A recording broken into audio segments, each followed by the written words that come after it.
Welcome back to another deep dive into the darkest corners of Fallout lore. Today we're uncovering a truth that's been buried for 2 centuries, Europe's forgotten survivors and the nightmare they're bringing to American shores. Let's begin this confession. They say when the bombs fell on October 23, 2077, America's 122 vaults sealed themselves against nuclear fire, and that was it. That was the complete story of human survival in underground shelters.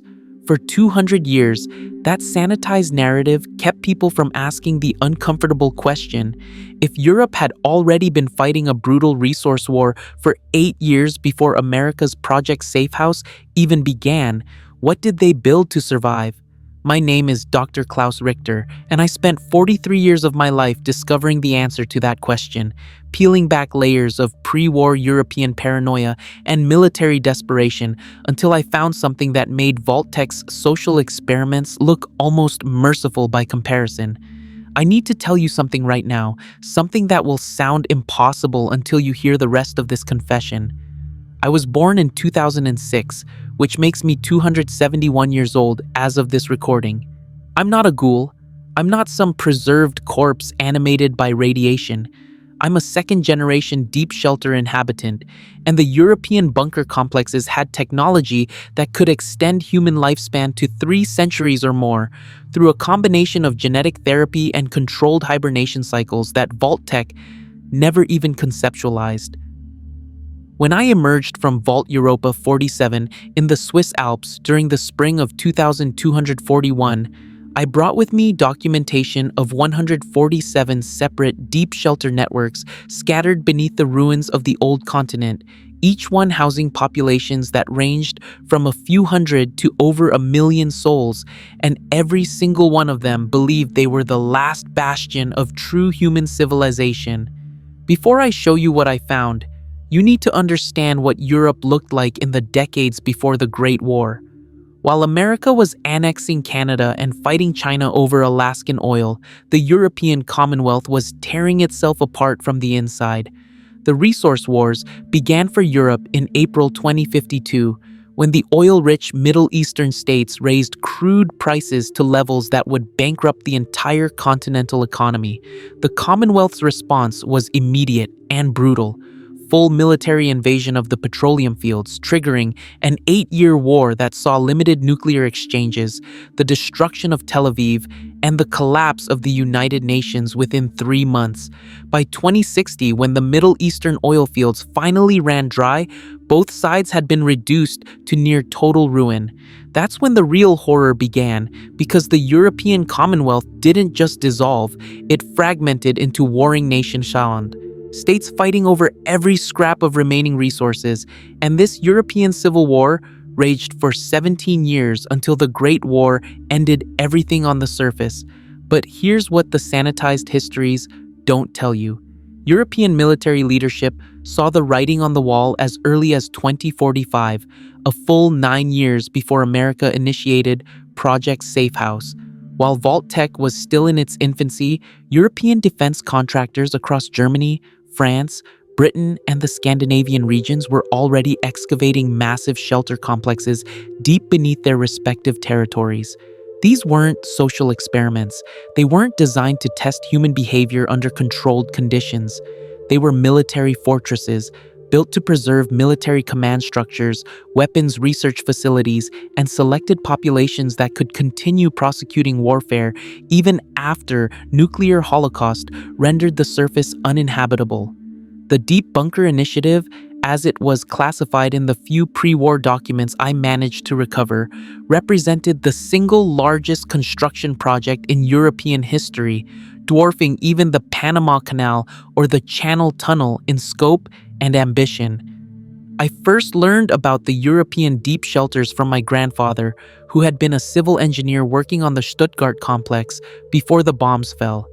He told me stories that seemed like fever dreams, tales of underground cities carved 3,000 feet into solid bedrock, powered by geothermal taps that could run for millennia, equipped with hydroponic farms that could feed hundreds of thousands indefinitely, and defended by automated weapon systems that made surface warfare obsolete.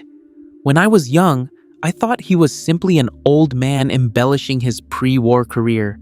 Then, in 2239, our Vault's exploration team broke through a sealed access tunnel that led to a neighboring shelter complex, and I saw the reality behind his stories. The tunnel opened into a chamber so vast that our flashlights couldn't reach the far walls, lined with row after row of hibernation pods, each one containing a perfectly preserved human being suspended in some kind of gel matrix that our Vault's scientists couldn't even begin to analyze. What struck me immediately was the technology. Our own vault, built by the European Commonwealth's Swiss division, had always seemed advanced compared to the American vault designs I'd studied in our archive files, but this neighboring complex made our facilities look primitive. The hibernation pods were connected to a central computer system that monitored vital signs, adjusted suspension fluids, and rotated populations through wake-sleep cycles to prevent psychological degradation from extended stasis. The corridors were lined with what I later identified as plasma conduits, feeding energy from fusion reactors so efficient they produced zero radioactive waste. And the weapons, God in heaven, the weapons they had stockpiled made power. Armor looked like ancient chainmail. I found racks of man-portable Gauss cannons, each one capable of punching through reinforced concrete like tissue paper. I discovered crates of bioengineered ammunition that could adapt to different target types mid-flight. I located an armory filled with personal energy shields that could deflect small arms fire indefinitely. That discovery changed everything for me.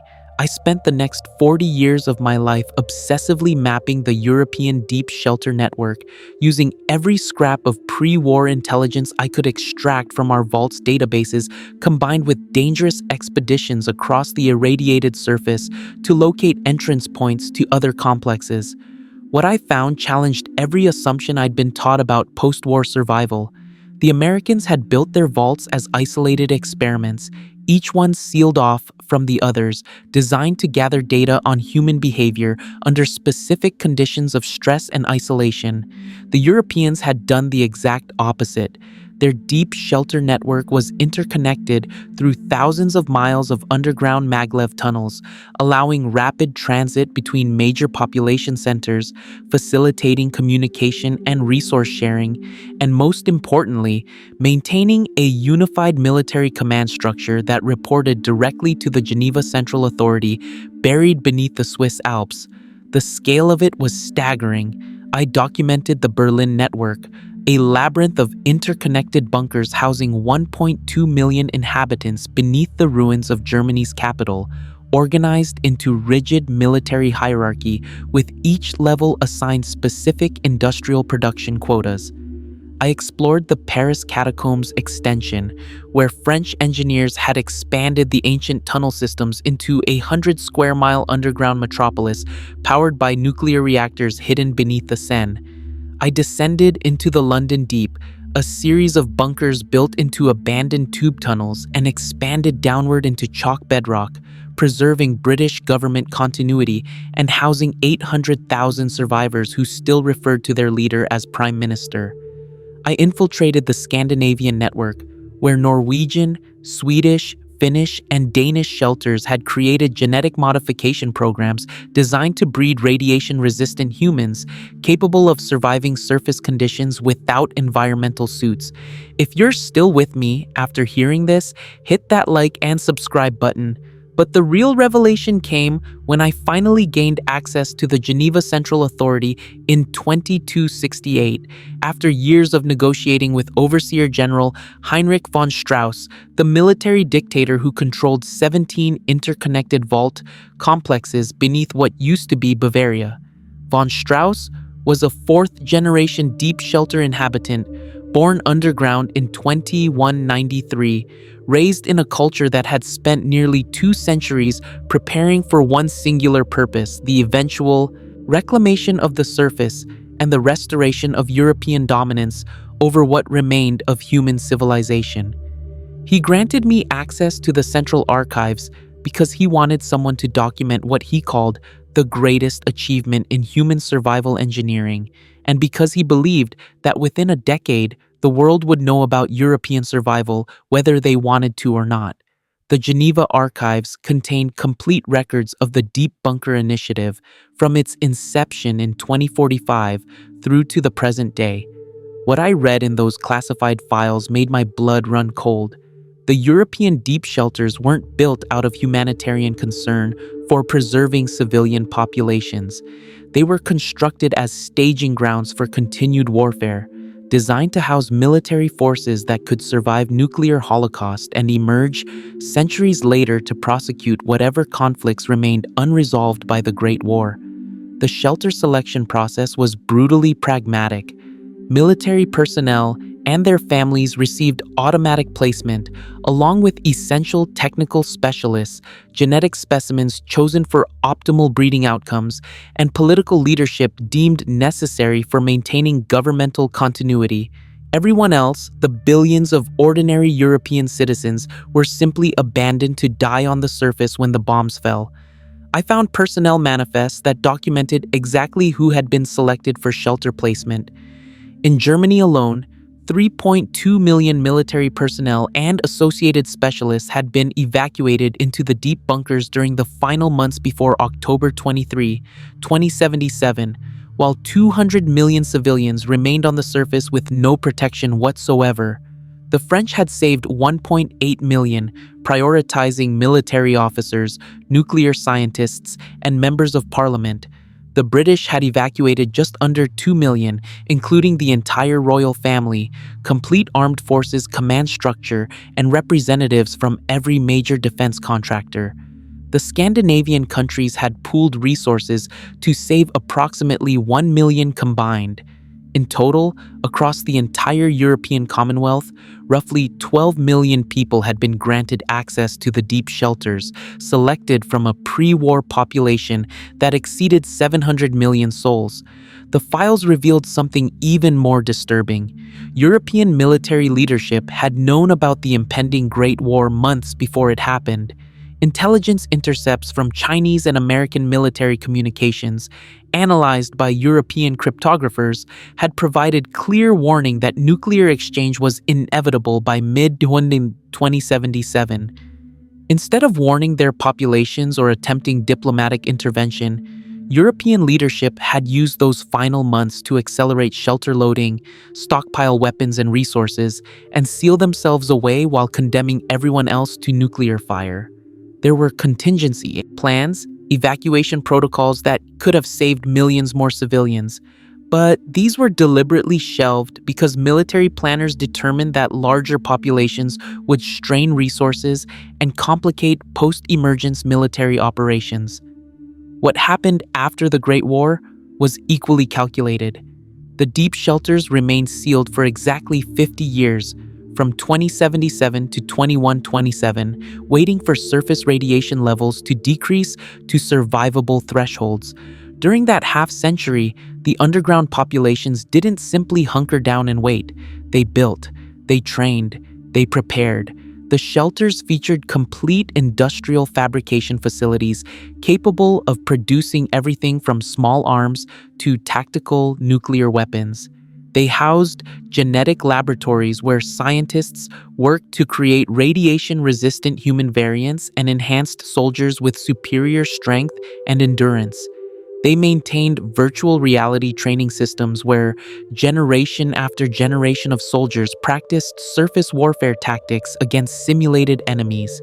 By the time the first European expeditions emerged in 2127, they fielded military forces that had spent 50 years doing nothing but preparing for combat.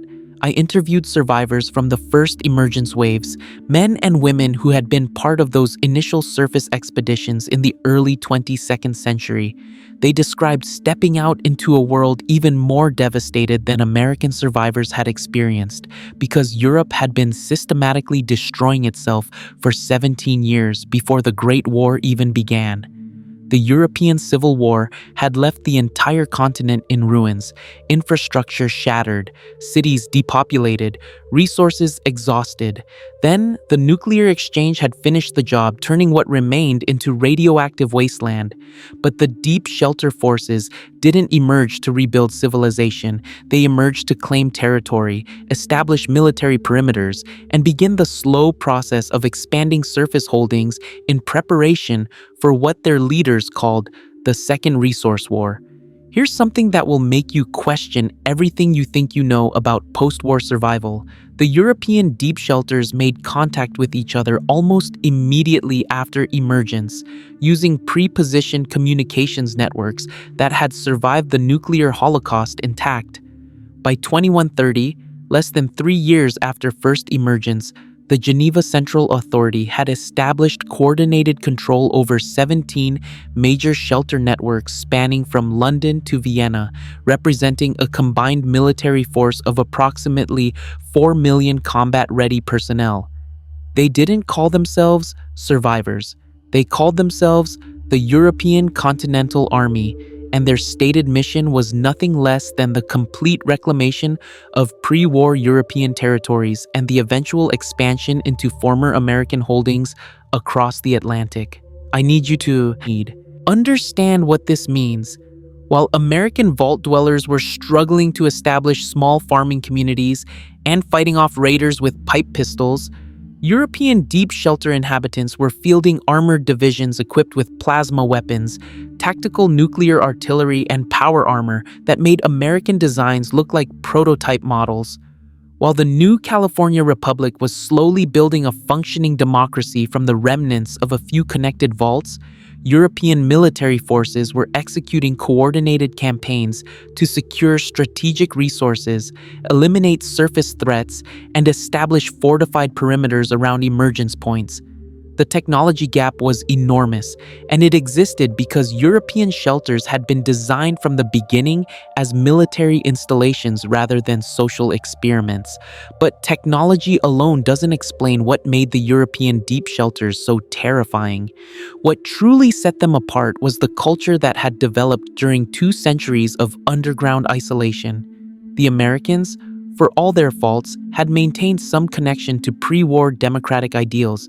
Even in vaults designed to subvert those values, the Europeans had deliberately abandoned democracy in favor of pure military hierarchy. Every shelter was organized along strict command lines, with overseers holding absolute authority over their populations, military discipline enforced through brutal punishment systems, and individual rights subordinated entirely to collective survival objectives. Dissent was treated as treason. Refusal to follow orders meant execution. Family units existed only to produce new soldiers for the endless war effort. I spent months living in the Frankfurt Deep, one of the largest German shelter complexes, documenting daily life in what amounted to an underground military dictatorship. Children were separated from parents at age 5 and placed in communal training facilities where they learned weapons handling, tactical doctrine, and absolute obedience to authority. Adults worked 16-hour shifts in fabrication plants or genetic laboratories, with rest periods spent in mandatory political education sessions, reinforcing the narrative that Europe represented humanity's last hope for restoring true civilization. Entertainment consisted of virtual reality simulations depicting glorious European victories over inferior American survivors. Religion had been replaced entirely by worship of the state and its military objectives. It was, in every meaningful sense, a totalitarian nightmare that had perfected itself over 200 years of complete isolation from external influence. The genetic modification programs were perhaps the most disturbing aspect of European deep shelter culture. I gained access to research facilities in the Munich bioengineering complex, where scientists had spent decades creating what they called optimized human variants. These weren't super mutants created by accidental FEV exposure. These were deliberately engineered soldiers, modified at the genetic level to possess enhanced muscle density, improved radiation resistance, accelerated healing capabilities, and neurological modifications that reduced fear response and increased aggression during combat. The scientists showed me their success rates with pride. 83% of modified subjects survived the transformation process, and those who survived demonstrated combat effectiveness approximately 300% higher than unmodified humans. But here's what haunts me most about those genetic laboratories. The modifications weren't voluntary. Every child born in the deep shelters underwent mandatory genetic screening at birth, and those identified as having optimal baseline genetics were automatically enrolled in modification programs, whether their parents consented or not. I reviewed medical records documenting thousands of failed modification attempts, children who died screaming as their bodies rejected the genetic alterations, their deaths classified as acceptable losses in service of the greater good. The scientists didn't see this as murder. They saw it as quality control, necessary sacrifice to create the superior soldiers that European reclamation required. Do you think genetic modification of children without consent can ever be justified, even for species survival? Think about that question, because European shelter leadership had already decided their answer 2 centuries ago. I discovered evidence of modification programs that went far beyond simple physical enhancement. The Stockholm Neurological Institute had developed procedures to alter brain chemistry, creating soldiers with reduced empathy, enhanced tactical processing, and absolute loyalty to command authority. The results were terrifying. Human beings who could execute civilians without hesitation, who felt no moral conflict about following any order regardless of its ethical implications, who literally could not conceive of disobeying their superiors. The Institute's director showed me brain scans comparing modified and unmodified subjects, pointing out with academic detachment how the modification process had effectively removed the neural structures associated with independent moral reasoning. She called it optimization. I called it the creation of human weapons. The deep shelters maintained detailed intelligence on American survivor factions, gathered through long-range reconnaissance expeditions and intercepted radio communications. They knew about the Brotherhood of Steel, which they considered technologically inferior but potentially useful as future allies. They knew about the Enclave, which they viewed as legitimate successors to American governmental authority and possible partners in eventual Continental reclamation. They knew about the New California Republic, which they dismissed as primitive democracy doomed to collapse under its own inefficiency. And they had plans, detailed, tactical plans for how to approach each faction when the time came for cross-Atlantic contact. If this story has kept you listening this far, and you want more of these dark confessions from the wasteland, hit that like button. It really motivates me to create similar Fallout lores. The most chilling discovery I made in the Geneva archives was something called Project Reunion, a comprehensive strategic plan developed by Overseer General von Strauss and approved by the Continental Military Council in 2255. The project outlined detailed procedures for establishing contact with American survivor factions, assessing their technological capabilities and political vulnerabilities, and ultimately bringing them under European leadership through a combination of technological superiority, military pressure, and strategic alliance formation. The timeline projected initial contact by 2300, with complete integration of American territories into a unified transatlantic coalition by 2350. They weren't planning to help American survivors rebuild. They were planning to conquer them slowly and methodically, using the same tactics that had allowed them to dominate European surface territories for over a century. I confronted von Strauss about Project Reunion during our final meeting in 2271, 3 years before I fled the European shelter network and made my way across the Atlantic on a salvaged pre-war submarine. He didn't deny anything. Instead, he explained his reasoning with the cold logic of a man who had spent his entire life preparing for a war that most people thought had ended 200 years ago.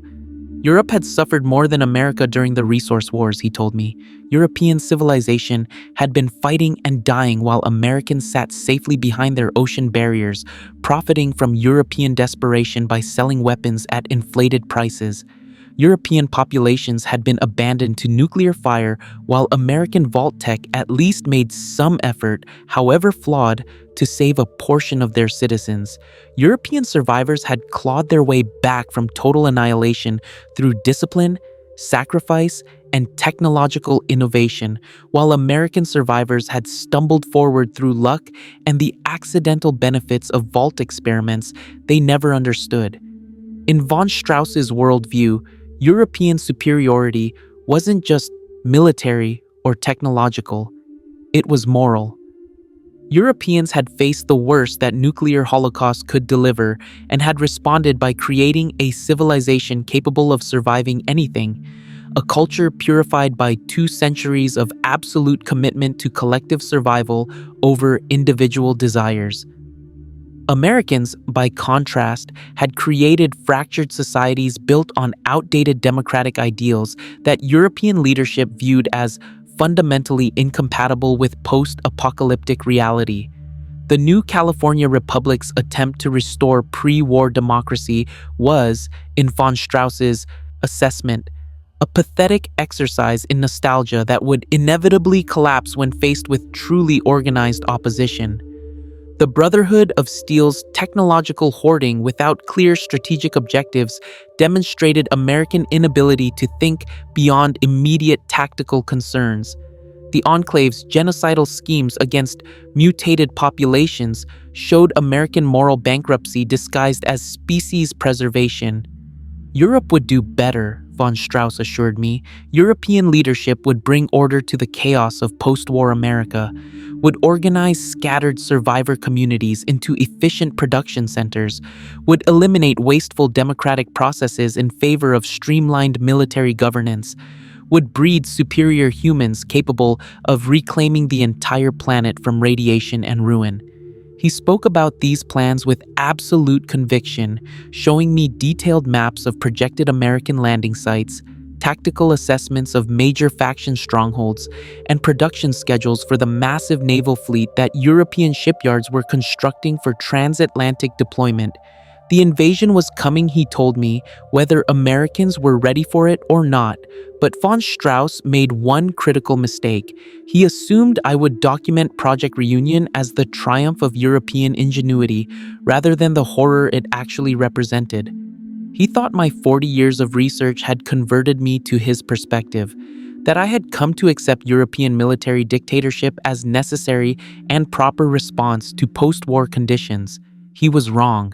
Every day I spent in the deep shelters, every interview I conducted with modified soldiers who could no longer feel human emotion, every child I saw torn from their parents for genetic experimentation, every dissenter I watched executed for questioning authority had convinced me of one fundamental truth.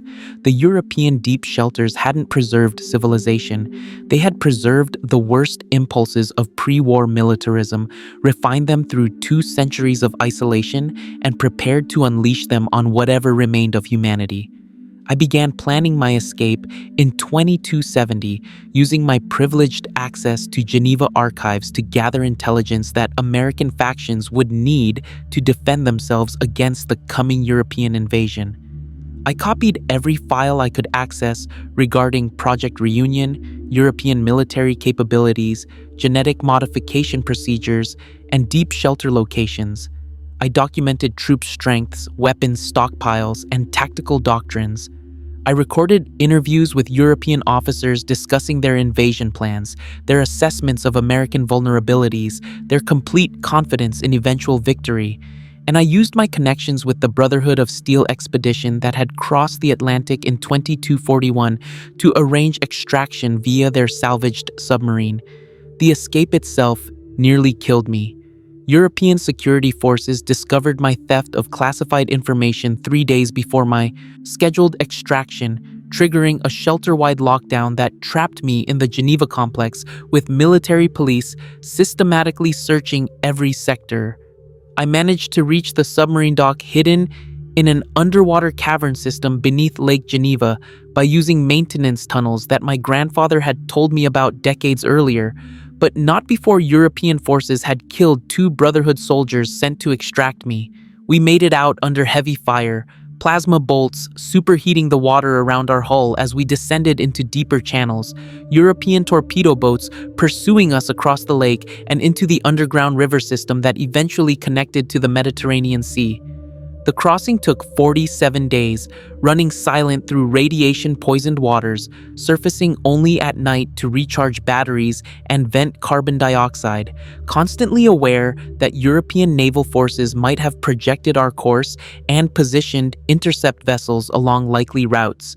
We lost 3 more crew members to radiation exposure when our hull shielding failed during a storm in the mid-Atlantic, their deaths slow and agonizing despite everything our medic could do to ease their suffering. When we finally reached the California coast in early 2272, we were half-starved, radiation-sick, and haunted by what we had seen and barely escaped. The Brotherhood of Steel didn't believe my initial reports about European military capabilities. They thought I was exaggerating, that 2 centuries of isolation had driven me slightly mad, that no survivor faction could have possibly developed the kind of technological sophistication and military organization I described. So, I showed them the documentation I had stolen, the detailed specifications for European plasma weapons and genetic modification procedures, the tactical assessments that accurately predicted Brotherhood patrol patterns and defensive weaknesses, despite being written by officers who had never set foot in California. I showed them the production schedules for the invasion fleet, projecting European transatlantic capability by approximately 2310, less than 4 decades away. I showed them everything, and I watched the color drain from their faces as they realized the threat was real. But here's what truly terrifies me about the European Deep Shelter Network, the detail that keeps me awake even now, decades after my escape. Everything I've told you about European military preparations, their genetic modification programs, their totalitarian culture, their plans for American conquest represents only the shelters that succeeded, the ones that maintained cohesion and discipline throughout 2 centuries of isolation. There were failures too, deep shelters where something went catastrophically wrong, where the careful balance between military control and human psychology collapsed into violence and madness. I found references in the Geneva archives to the Frankfurt Horror, a shelter complex housing 340,000 inhabitants that suffered complete catastrophic failure in 2105 when their water recycling system released toxic contaminants into the distribution network.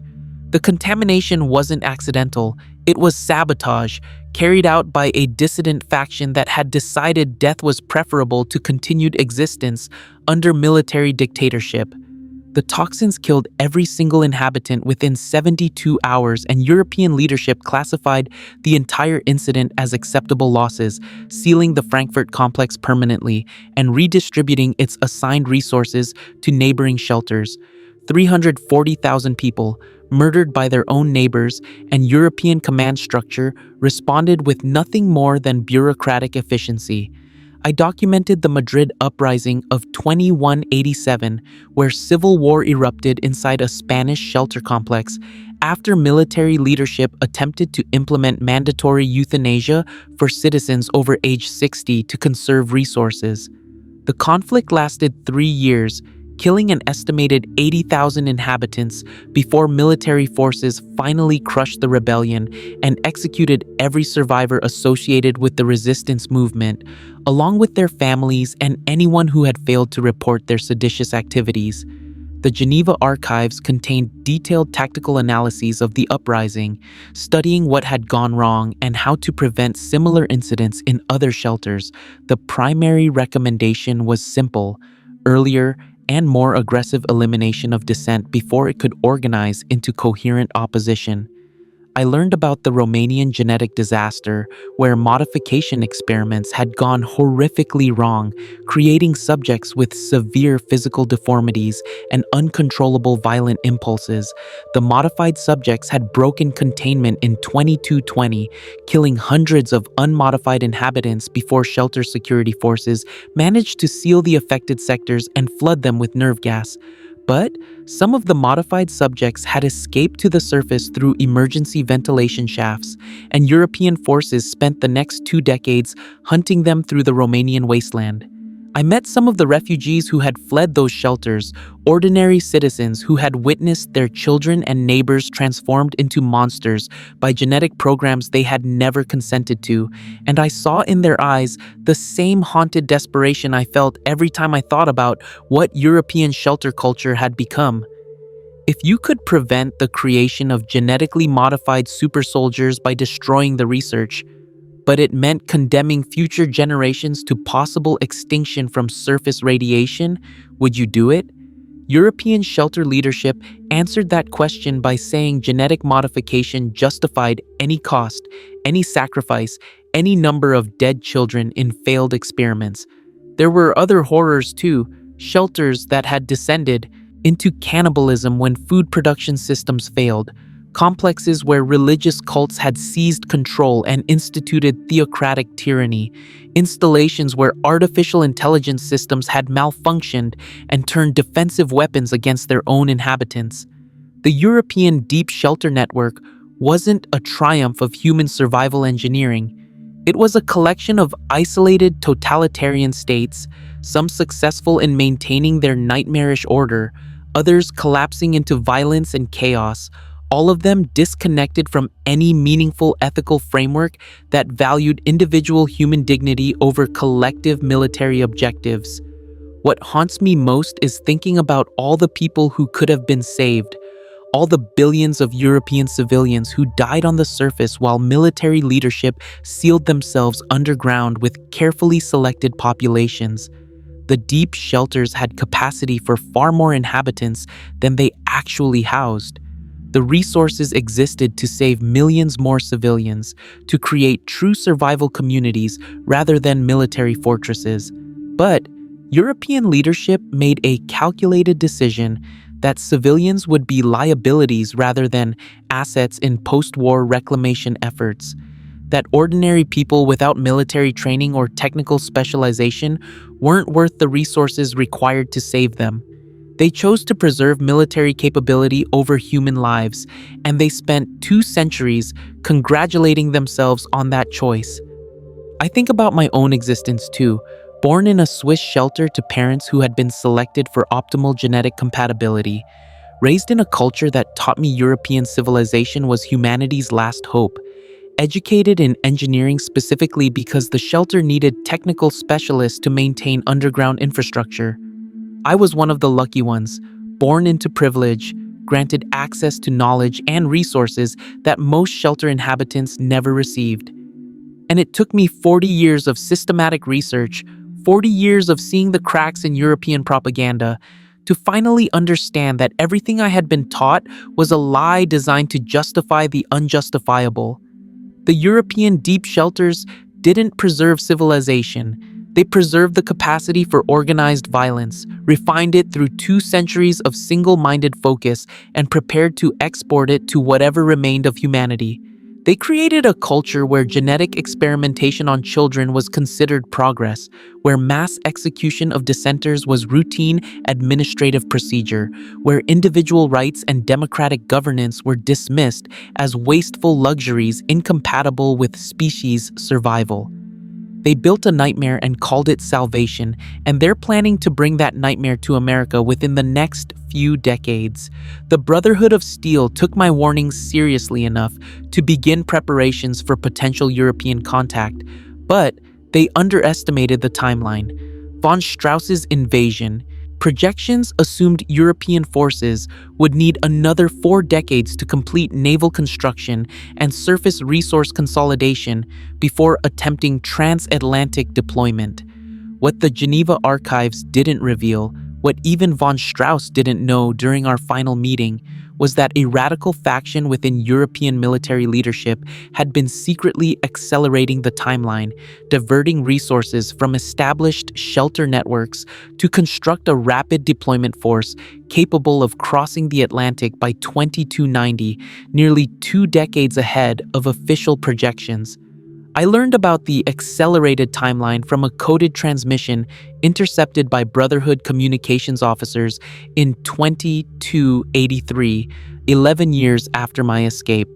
The message originated from a European advanced reconnaissance team that had already established a covert observation post somewhere on the Eastern American seaboard, monitoring Brotherhood activities and mapping survivor faction territories. The transmission confirmed my worst fears. European forces weren't planning a single massive invasion. They were planning a staged infiltration, sending small specialized teams to gather intelligence, establish hidden supply caches, and identify potential collaborators among American survivor factions before committing to full-scale military operations. The Brotherhood dispatched me to investigate the transmission's origin point, believing my knowledge of European tactical doctrine and language capabilities would prove essential for identifying their reconnaissance positions. I spent 8 months tracking the team across the ruins of what used to be the eastern seaboard, following communication patterns and supply movements, gradually closing in on their operational base. When I finally located them in the bombed-out remains of a pre-war research facility outside the old capital, I didn't find a small reconnaissance team. I found an entire company of European special forces, over 200 soldiers equipped with weapons and armor that made Brotherhood technology look like salvaged scrap metal. They were expecting me. Von Strauss had predicted I would eventually return to investigate European presence in America, and he had personally briefed the reconnaissance commander on my probable approach vectors and tactical patterns. The ambush was perfect, executed with precision that comes from centuries of military tradition, and I would have died in the opening seconds if not for the intervention of someone I never expected to see again. My own sister, Lieutenant Eva Richter, who had been part of the reconnaissance force but had experienced the same gradual disillusionment with European military culture that had driven me to defection. Eva had spent the past 11 years embedded with European special forces, following orders, gathering intelligence, preparing for an invasion she increasingly believed was morally indefensible. She had watched European commanders dismiss American survivors as inferior specimens worthy only of subjugation or elimination.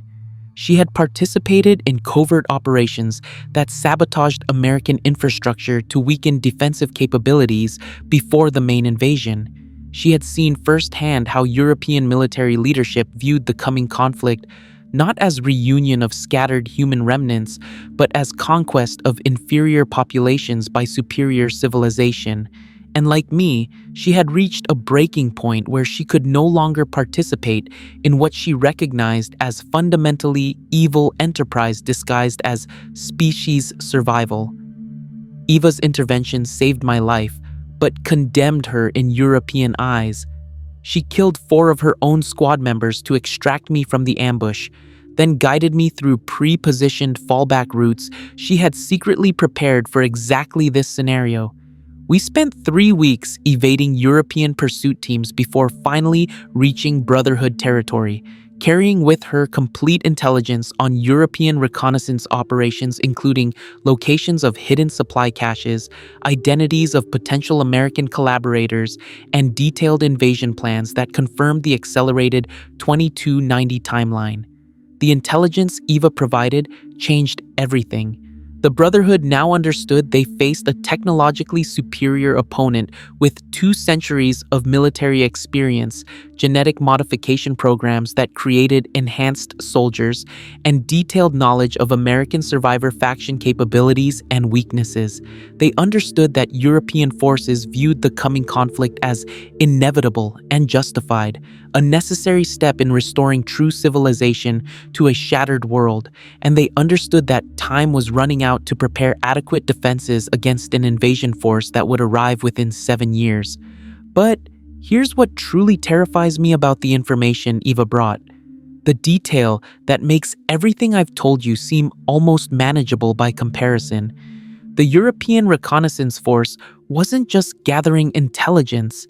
They were activating sleeper agents, European deep shelter inhabitants who had been sent to America decades earlier with falsified identities and cover stories embedded within Brotherhood chapters, NCR administrative positions, and enclave remnant groups. These sleeper agents had spent years gaining trust, rising through organizational hierarchies, positioning themselves to sabotage defensive preparations and facilitate European invasion when the time came. Eva provided a list of confirmed and suspected sleeper agents, and the names made my blood freeze.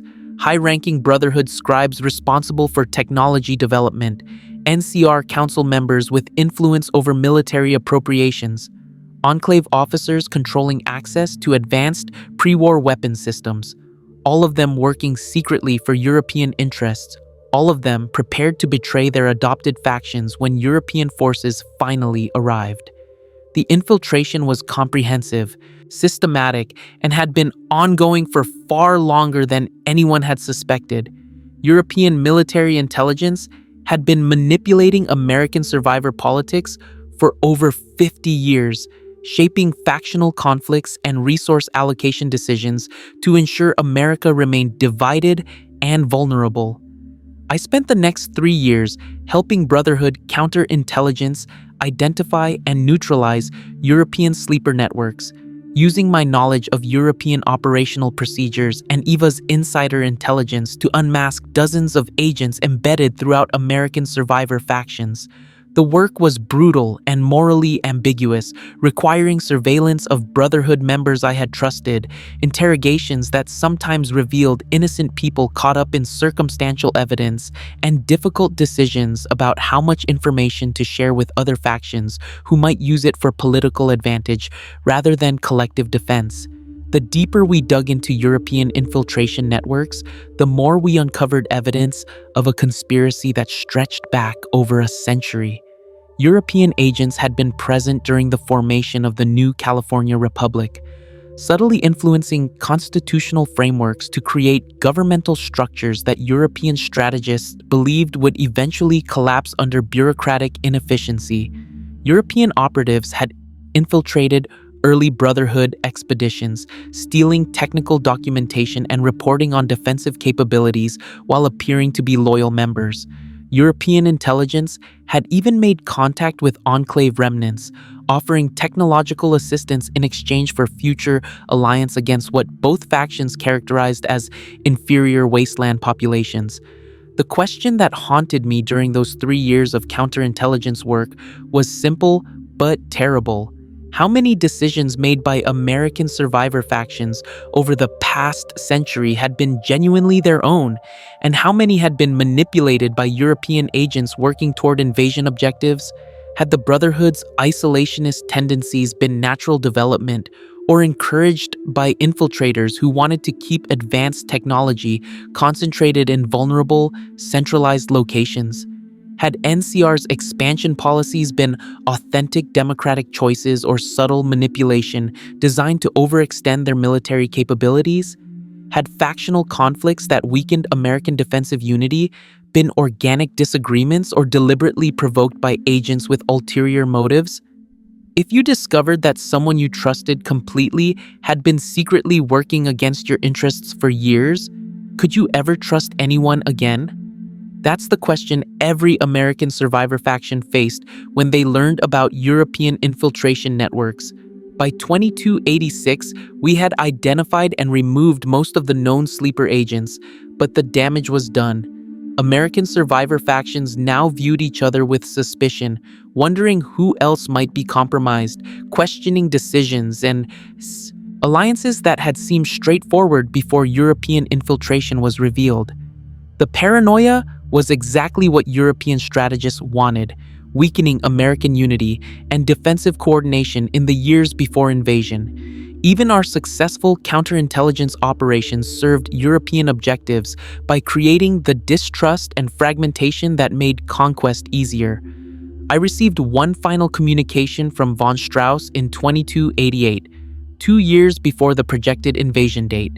The message was delivered through a captured European courier, written in the formal military style that characterized all official European correspondence.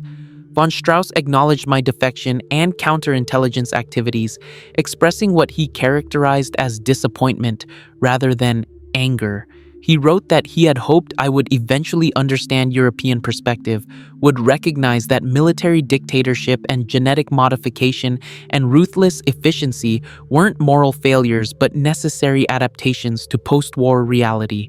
He wrote that the invasion was coming regardless of my attempts to prepare American defenses, that technological and organizational superiority would prevail regardless of how many sleeper agents were exposed. But then, von Strauss wrote something that has stayed with me ever since, something that revealed the fundamental disconnect between European and American post-war philosophies.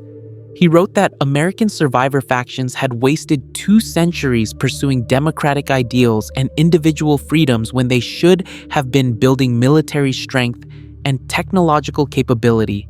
He wrote that European deep shelters had survived by abandoning outdated notions of human rights and ethical constraints, by recognizing that survival required sacrifice of individual dignity for collective power. He wrote that when European forces finally landed on American shores, they would be doing Americans a favor by imposing the discipline and order that wasteland populations clearly could not create for themselves. Reading that letter, I finally understood the true horror of what European deep shelters had become. They had convinced themselves that totalitarian dictatorship was enlightened governance, that genetic experimentation on children was progressive science, that conquest of other survivors was humanitarian intervention. They had spent 2 centuries in isolation creating a culture so morally inverted that atrocity had become virtue, oppression had become liberation, and violent subjugation had become salvation. And they genuinely believed they were humanity's last hope, that their nightmare vision of militarized society represented the only viable path forward for post-war civilization. I'm recording this confession in 2290, the year European invasion forces are scheduled to arrive. I don't know if American defenses will be sufficient. I don't know if the intelligence Eva and I provided will make enough difference against 2 centuries of European military preparation. I don't know if the divisions between American factions can be overcome in time to present unified resistance against technologically superior invaders who view conquest as moral imperative. What I do know is that the sanitized narrative about American vaults being the only shelter system built to survive nuclear war is a dangerous lie, and that somewhere beneath the ruins of Europe, millions of enhanced soldiers are preparing to cross the Atlantic and impose their vision of civilization on whatever remains of humanity. If this confession meant something to you, leave a like. It's the only way I know you liked the video. The European deep shelters represent something more terrifying than any mutant creature or raider gang that American survivors have faced. They represent organized evil, refined through 200 years of isolation, equipped with superior technology, convinced of its own righteousness. They represent what happens when survival becomes the only value that matters, when efficiency replaces ethics, when military necessity justifies any atrocity. And they're coming, whether we're ready or not. Sometimes I stand on the California coast, looking east across the radioactive ocean, wondering if I'll see European naval vessels on the horizon. I think about my grandfather, who helped build the shelters that became prisons for entire generations. I think about my sister, who risked everything to expose the invasion she could no longer morally support. I think about all the children born in European deep shelters, raised in totalitarian nightmares, modified against their will to become weapons for wars they didn't choose. And I wonder if there's any path forward that doesn't end in more violence, more death, more centuries of humanity destroying itself in the name of survival. The lost European vaults aren't lost. They're waiting, planning, preparing, and the forgotten European survivors haven't forgotten anything. least of all their conviction that they deserve to inherit whatever remains of the world. Whether American survivors can stand against that conviction, whether we can defend the flawed but genuine attempts at democracy and freedom that characterize American wasteland societies, whether we can prove that there's value in messy, inefficient, but fundamentally humane civilization worth preserving against organized military dictatorship, that question will be answered soon enough. This is Dr. Klaus Richter, last surviving member of the European Deep Shelter Documentation Project, recording what may be my final testimony. If you're listening to this and European forces have already landed, remember that their technology and military superiority don't make them right. Remember that efficiency isn't the same as justice, that survival at any cost isn't actually survival if it requires abandoning everything that makes us human. And remember that even 2 centuries of preparation can't overcome the fundamental truth that civilizations built on oppression and atrocity eventually collapse under the weight of their own moral bankruptcy. The European invasion is coming.